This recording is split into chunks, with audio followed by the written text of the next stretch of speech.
But for me, it's the sort of, I guess, the music that my grandparents had playing at their house during Christmas. So I'm wondering if other people's Christmases is more related to the generations before rather than the generations that they are. Although today we're going to talk about some real contemporary music because people are still making it. Like, I associate sort of nostalgia and classical songs that are reworked over and over by different artists. Welcome to the Research and Reason podcast. Join us as we discuss the latest research, news and opinion from academics in the Faculty of Arts and Education at the University of Auckland. Kia ora koutou, ko Julianne Evans tōku ingoa. I'm Julianne Evans, the Media Advisor for the Faculty of Arts and Education. And to get us into the spirit of things, because we're coming up to Christmas, I'm talking today with ethnomusicologist Dr Kirsten Zemke. Kirsten specialises in popular music, hip-hop, Pacifica music, gender, sexuality, race and queer studies, and how music intersects with identity, culture and society. Tēnā koe, Kirsten. Thank you for coming in. You're welcome. I guess everybody's idea of Christmas music might be a bit different. You know, it could be the stuff that we hear as we're kind of going down the countdown aisles on endless high repeat. That's likely to be like a Mariah Carey or something. Or it could be that we go to Handel's Messiah at Christmas and listen to it in an amazing space like the Town Hall. What about for you? What do you think of as Christmas music? Well, for me, and I guess I might be, it would be related to my age and whatever generation I'm coming from. But for me, it's the sort of, I guess, the music that my grandparents had playing at their house during Christmas. So I'm wondering if other people's Christmases is more related to the generations before rather than the generations that they are. Although today we're going to talk about some real contemporary music because people are still making it. Like, I associate sort of nostalgia and classical songs that are reworked over and over by different artists. And hopefully we'll mention some of those if you want to. Maybe we'll make a matching Spotify playlist or something that people can do. But yeah, for me, it's that sort of goofy early 60s time. And one of the reasons it's goofy, I'm going to go real nerd out here, is in the United States and then eventually the world, rock and roll sort of emerged in the 1950s. And it had been rhythm and blues. It had been music in the African-American community that had already existed, but it started peaking into the mainstream charts in the 50s, as people know, a very famous story. But a lot of those artists, they were older African-American men, even the kind of flamboyant Little Richard. Mm-hmm. It wasn't still quite teenagers making teenage music yet. And so that rock and roll kind of faded off. It was considered like a thing that faded off until later the Beatles and other bands were teenagers making the music and having bands. So you get this weird period of time from 1959 to 1963 where rock and roll was tapering off and rock was not quite started, where you get all this weird novelty music. And that's where we're getting some of our cool Christmas songs that I wanted to mention. Santa Baby by Eartha Kitt. I know Santa Baby. I mean, and that's quite a strange song lyrics-wise, isn't it? Yeah, and to have that in the charts, and she's just so a sexy person. And then rock and rollers are sort of some of the because the other thing were sort of like girl bands and Motown bands like the Ronettes had a track. Elvis Presley, who actually was quite religious himself. And he makes he has Blue Christmas, but he also has A Little Town of Bethlehem that he sings with such feeling. And people that are fans of Elvis will know, like in between his shows where he's rocking and rolling and Elvis the Pelvis, he would go backstage and sing with his African-American backup singers. And he just loved gospel music. It sort of took him home. And so you can really hear that in his oeuvre of how much he loves that. That's a lovely song. I like that song, yeah. And then we're getting a little weirder. We're going to talk about some weird ones. Brenda Lee rocking around the Christmas tree at the Christmas party hop. Johnny Cash has a Christmas song, The Little Drummer Boy, and it becomes the most depressing song when the man in black sings it, you're like, wow, I'm really sad now. But he didn't write that song, though, did he? No. That's a really But him old doing one. his cover. Yeah. And I'm going to do a special shout out to my uncle, Bobby V, who had a big hit in 1962 with Jingle Bell Rock. Oh, yeah. Is that your uncle? Yeah. I know that song. At our house, it was always, playing Uncle Bob. And so you have the Beach Boys in 1964, Little Saint Nick, so with their same harmonies. So it was such a time for sort of, before music became sort of all rock, a band with four dudes, and it kind of had a particular sound.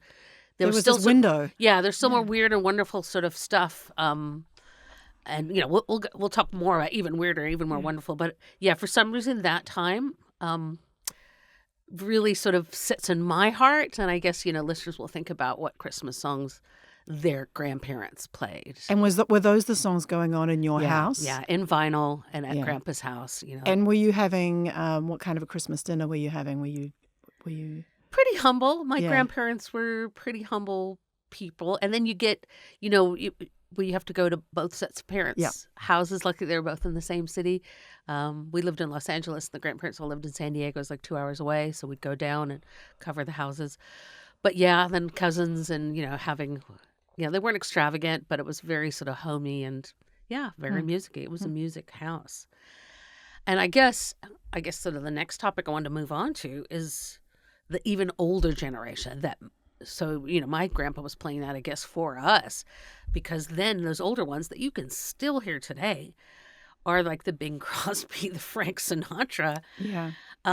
White Christmas apparently is it the biggest selling? Yes. Our record? It's the biggest selling record of all time, if we're talking physical media, because then we have downloads. And the other sort of interesting fact, just researching for this, that it's written by Irving Berlin, who writes a lot of music and a lot of things in that era.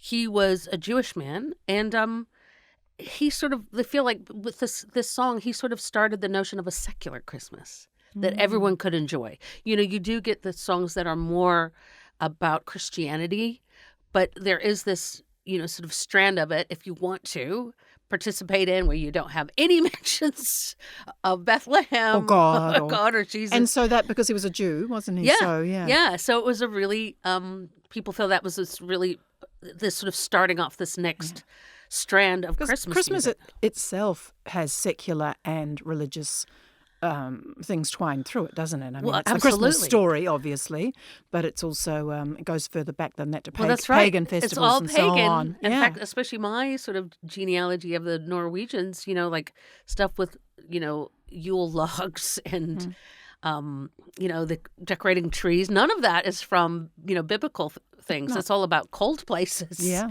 And then lots of discourse. Saint Nicholas, again, nothing to do with Christianity. No. And in fact, some people argue that he was not fully developed, but he was brought in by the Coca-Cola company and some beautiful vintage ads. And so, I mean, while some people might think, a secular Christmas, but it's quite lovely because it means everyone can join in and feel the spirit and enjoy, the decorations. And so, the people can notice the little pagan things, elves, for goodness sakes. Of course, yep. Not from the Bible. No. And we had a little elf on top of our Christmas tree that I still have, actually, a little wee one that was like a pipe cleaner one that just sort of, mobile legs and could just cute. sit atop a tree.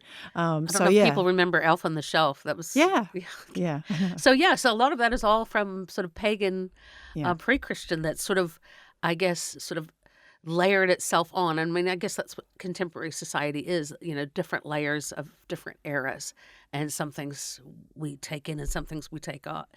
And so I guess getting back to the music, I mean, while we're still on Bing Crosby, one of his tracks I wanted to mention is Mele Kalikimaka, which is the Hawaiian Merry Christmas. Oh. And it's a bouncy song. And I remember being in Hawaii one Christmas. And of course, that was just playing. And so, here's songs from the 40s being played in the, in the 00s and the 010s.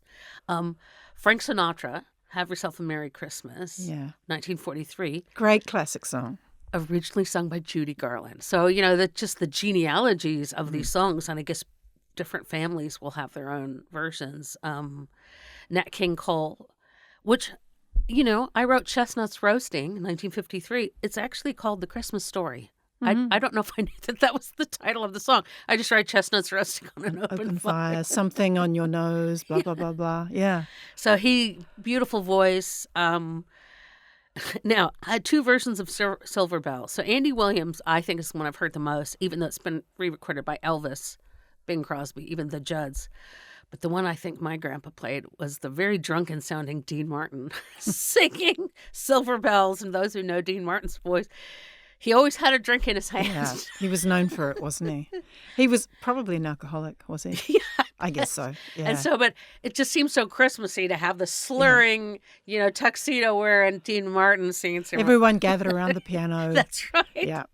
And and I guess the other Andy Williams one I wanted to mention was The Most Wonderful Time of the Year. Yeah. In I know that one too. 1965. And I guess to sort of give props, adding one more person into my oldies list was Ella Fitzgerald's. Yeah. So the track I have written down is from 1960, Winter Wonderland. So they're not really my oldies. They're still crossing over with that early 60s period. And we have a New Zealand version of that, Summer Wonderland, don't we? Have you heard that? Oh, it's got some terrible words. I won't go into it now. But I know. Barbies and mosquitoes and, summer tans and, yeah.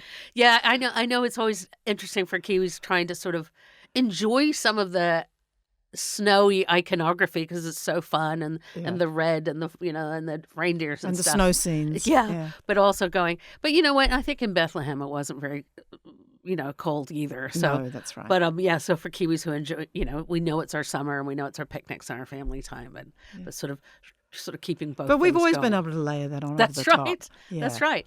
And now Kiwis come from all over the world. And so everyone's got their different traditions and what they're doing. All those ones, you find somebody like Robbie Williams or aforementioned Mariah Carey, who always seems to, for some reason, pop up into my mind at Christmas.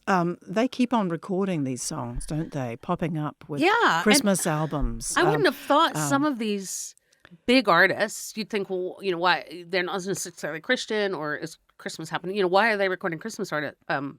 It must be lucrative. It must be because Taylor Swift has one. Kylie Minogue has one. Ariana Grande has one. Okay, now here's one. Bob Dylan has one. No, I haven't listened to that. I'm sorry. Really? You mean a recent one? No. This is 2009. Yeah. So for some of us old folks, that's really recent. But I don't know. It seems like that'd be depressing. Yeah, I can't imagine. That doesn't. Those two. He doesn't equate with Christmas to me, kind of in his style. I don't think. But Justin Bieber. Yeah. He's, in fact, one of his tracks appeared on a lot of my lists. Are these aren't original songs that they've written, though, are they? They're just remakes it's the of classics. The classic ones. I think Christmas is really about people want to hear the songs they know because then you can sing along. You're not challenged by new lyrics. Harry Connick Jr. Michael Bublé. Michael Bublé. Yes. Michael Bubble. Yeah. So, I think Michael Bublé and Mariah Carey. But those are the ones you might get when you're out at the mall.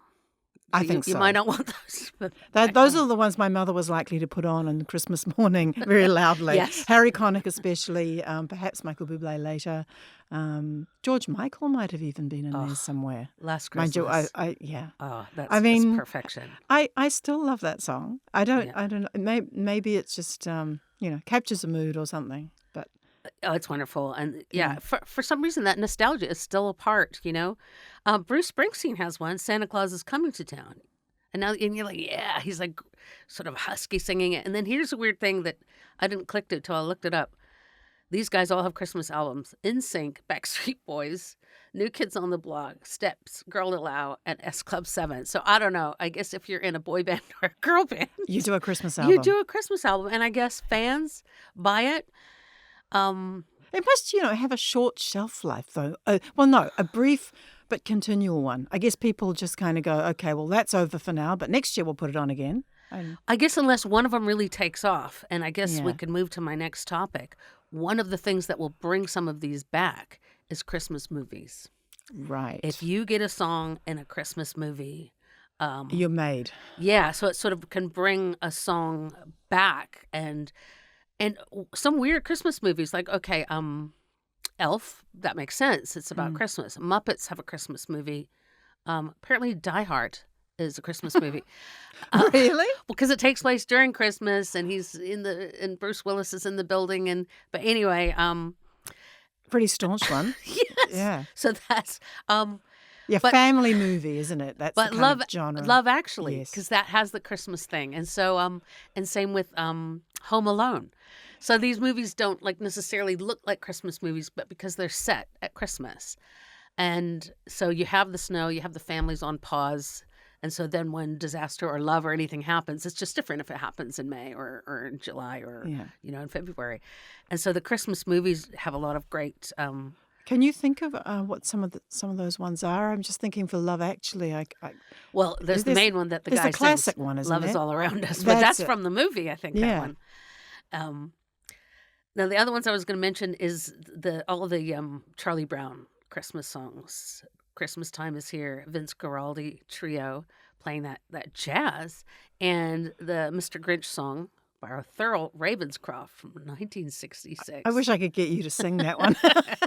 You're a mean one. Now, one I like that I'm sort of adding, because one of my family's favorite Christmas movies is Krampus. And it actually was filmed in New Zealand, and a lot of the designs from it are all at Weta Workshop, and so it has a sort of a New Zealand connection, and it has sort of the Norwegian sort of connection as well.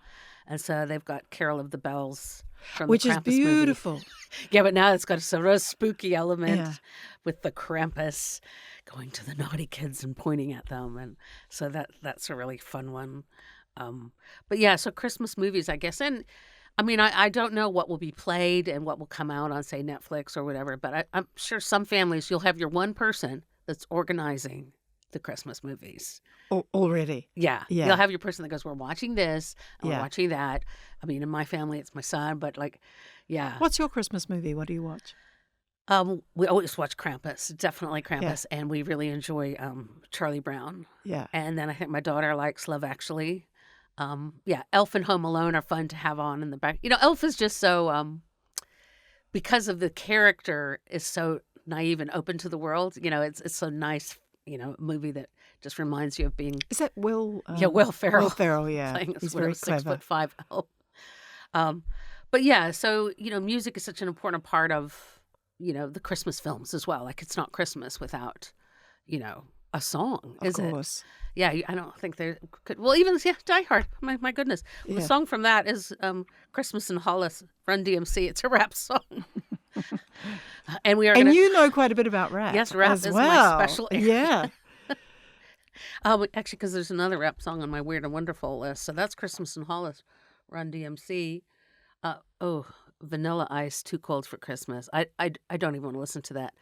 Ludachristmas, 2007 by Ludacris. And I remember the Santa Claus rap from the Beat Street movie in 1984. So Do you teach any of this stuff? Is this you know what? I have not. No. I have not done Christmas song, but now Funnily I enough, want to. It's so awesome. I feel as if this could be an entire new course. I know. I Don't you love think? it. Well, I love it. Yeah. I think it's Because there's so much significance to it in so many different ways. well, yeah, and discussing family and discussing secularity versus Yeah. religion and Music that brings people and together. the globalization of Christmas. I've been in different countries, in Hong Kong or different countries around the world during Christmas, and it's it's become capitalistic and marketing. But you know what? Anytime families take a day off and sit down together, It's a nice day. that's really great. And these are countries where, the predominant religion is perhaps Buddhism. Yeah, that's Or right. Hinduism. That's right. Or anything else for that matter. But somehow they still jump onto that Christmas thing, and music can be a connector. Yeah, can't and it? having, I guess, some of those same songs, like pretty much a lot of the songs are not always original. They're taking an established song. Mariah Carey's not writing new Christmas songs. Neither is Bublé. Some of the ones we have talked about were original, but some of them aren't, and it kind of doesn't matter. We like the repetition. And we just expect them to put their own little stylistic Absolutely. stamp on it, don't we? Yeah. Now I have a weird sidetrack I want to go down. Yep. 1984, Band-Aid. Do they know it's Christmas? And I'm going to admit that I was alive and during that time. Yes, and so was I. And- and for those listeners who weren't, what went on? Well, this music artist in UK decided to have a big fundraiser. There had been a really bad drought in parts of Africa. And he thought, what a great idea. I'll get some of my mates who are top musicians. It's a Skeldorf. Yeah. Yeah. And we'll record a song together and we'll make some money. But the song ended up, having lyrics, do they even know it's Christmas? And these are people who are starving and so it's desperate. feed the world, let them know it's Christmas time. And so now, in hindsight, some people feel it was pretty problematic that nobody ever talked to the folks in Africa. They were just sort of these nameless, helpless People. victims. Africa was portrayed as a place where One place as opposed to a Yeah, whole lot that's of right. different places. and it's all about children in peril and the moral obligation of white donors to help people who lack agency to resolve their own problems. And so, yeah, it's interesting. And, that at the time everybody thought, yeah, what a great idea. Let's get a whole bunch of millionaire Yeah. rock stars. And they were very famous people, weren't they? Yes. I mean, we're talking who? George Michael? Are we talking Michael Jackson? I'm trying to remember We're because, talking, yeah. um, Because you had your American ones as well. I remember Boy George, Cyndi Stevie Lauper. Wonder, maybe? I don't know. Yeah, Yeah. Kim Carnes, some that aren't that famous now anymore. Yeah. And yeah, Big names. Elton yeah. John, maybe not. I don't know. well, because then there was the We Are the World that followed, Which was soon the after. next. Yeah, that's right. So So they got together in one place when they weren't allowed to say where it was. Was that it? It was quite special and secret. when they went the to recording? be all together. Yeah, I mean, and it was the '80s, so there was like green and yellow, red hair, and there was funky outfits, and we did get sort of like queer folks, like Boy George and stuff, and yeah, I think at the time,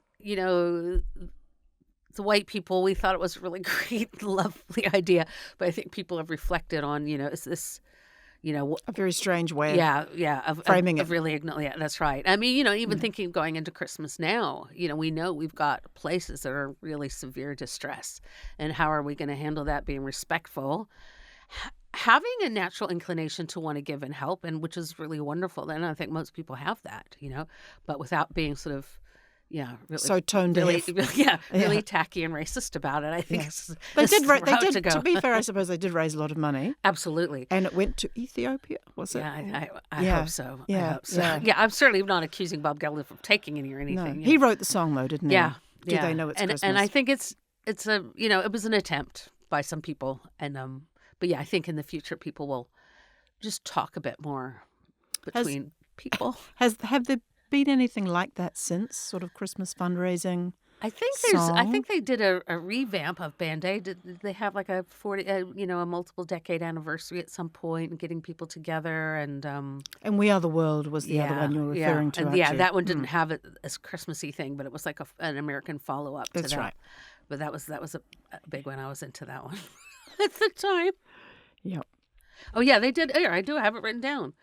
They did a 2024 mix that features vocals. And now this is weird, from 1984, 1989, 2004, and 2014 recordings. So they did that many redos of it, Gosh. and then did this 2024 mix that had Ed Sheeran, Sam Smith, and Harry Styles on it. Wow. So, yeah. The intentions were Yeah, the intentions were there. What about carols and more religious sort of music? Do you have any feelings about those? Have you got any? Well, I mean, one thing I mentioned earlier, but I think is really lovely is when, an artist is actually religious, and, even like Bieber or like Elvis, but bringing out that side of themselves, because not everybody is, but the artists that are, being able to do something more religious. is authentic to them, I Yeah, guess. and really feeling that part of it. And when you hear Elvis sing that, You can feel it it. really moves you, and it's different than Sleigh Bells Ring, and, Yeah. and stuff. It's got that. And, and for some people, it's a very holy evening. Yeah. And the most important story in the world. that's for right. them. That's right. So I guess, maintaining, the commercial or fun or snow or present side that many people enjoy, but also acknowledging that for some people it's very, very sacred. And so allow them to have, their elements. And I guess with choirs and stuff, negotiating between singing, like the fun, more secular songs. But yeah, it's always awesome to go into, we've got fabulous churches that will hold concerts. I've been there, like in Dunedin or in Wellington, and I know in Auckland, in Parnell. And even people who are not religious can still go along to something like Handel's Messiah. That's right. And be awestruck by it. Absolutely. By its beauty and by its magnificence. That's right. The magnitude of the bigness of it in a beautiful location. That's right. That's totally written. It's written for. That's right. Just the human voice, nothing else. And that's when, that's sort of the purity of it. And that's what, those churches were built for, to have the acoustics for live music, and especially these groups singing, people all together. Well, I guess in the interest, because we can't actually play any of this music, unfortunately, because of copyright, but I was thinking it would be really nice for us to finish with you telling the audience some of your favourite Christmas songs and maybe why they're special to you, and then we can probably leave some links in the podcast notes. Yeah, some song lists and things. Little playlist. One I wanted to mention that I haven't mentioned yet is Feliz Navidad by Jose Feliciano. He's got just such a smooth, lovely voice, and that's from 1970, which, of course, no way was I alive then. I've mentioned the Charlie Brown Christmas songs and Krampus, Johnny Cash, Little Drummer Boy, my Uncle Bobby V. Now, one I didn't get a chance to mention is Jimin from the band BTS has a Christmas song called Christmas Love. I haven't heard it. But just, I'm so out of date, I don't even know what BTS is. Well, don't say that. You're going to get a whole bunch of, you're going to get too much. Maybe we'll have to do a show on them. Yeah. But they, a K-pop band, so big. And I know they do celebrate Christmas in Korea. So to have them making a Christmas song, to me, just shows that young, it's still contemporary, it's still young, it's still And it's still very happening. marketable. Yeah. I love Wham, his Last Christmas. Oh, no, one we haven't mentioned that I had on my list was Dance of the Sugar Plum Fairy by Pentatonics. Pentatonics are an a cappella band. Yeah. I mean, they've got a whole, album of great Christmas songs. I have Sleigh Ride by the Ronettes because I love that 60s period. Oh, Little Town of Bethlehem by Elvis because, to me, I don't know why, he just has that such religious spirit when he sings, even though he was considered most raunchy artist in his time. I have a soft spot for John and Yoko's Happy Christmas, The War is Over. But again, I guess like we were mentioning before, just really big artists. And so much diversity you've just mentioned. Yeah. Well, another honorable mention, James Brown's Funky Christmas. How does that go? Come on, how does it go? I has some kid on ups. But he has 3 Christmas albums, and then the Funky Christmas 1995 album is like a compilation from his 3 other previous Christmas albums. So, it's just such this wellspring of material that I guess, and this is the thing I do a lot with music, is read what it tells us about ourselves.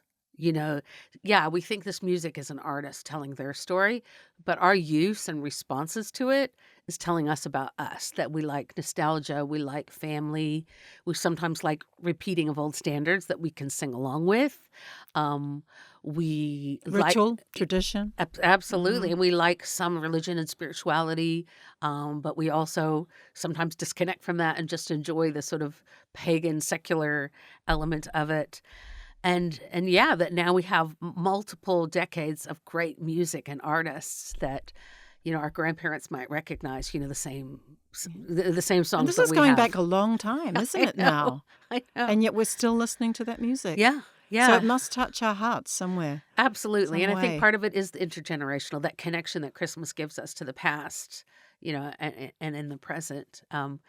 Which then, a couple of days later is going to be, New Year's where we're thinking of the future. But so it's definitely that time to pause. And even in Aotearoa where it's summer, that does, we still pause for those few days. Definitely. And go, what am I doing next year? And who am I? And, can I see my family more? It's so wonderful to see this aunt or my daughter or whatever. And it's really a special time. And I hope everybody has he'll have that person that plans your music and plans your films, and or maybe even some groups singing together or Yes. caroling. I don't know if your neighbors would appreciate that. Yep. If you knock on Well, their door and sing.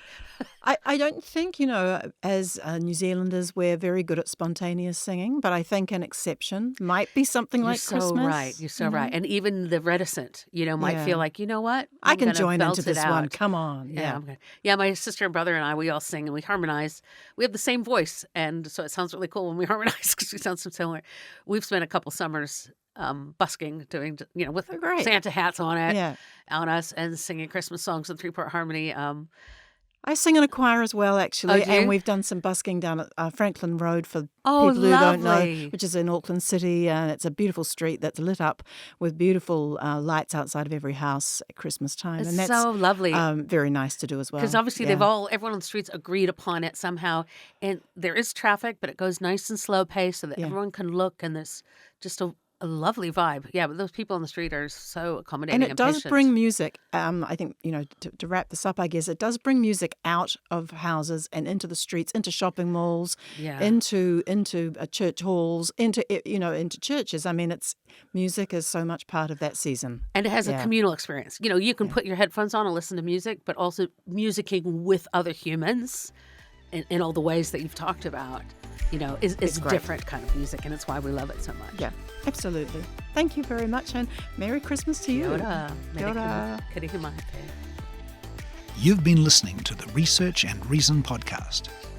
Stay up to date with the Faculty of Arts and Education by following us on social media.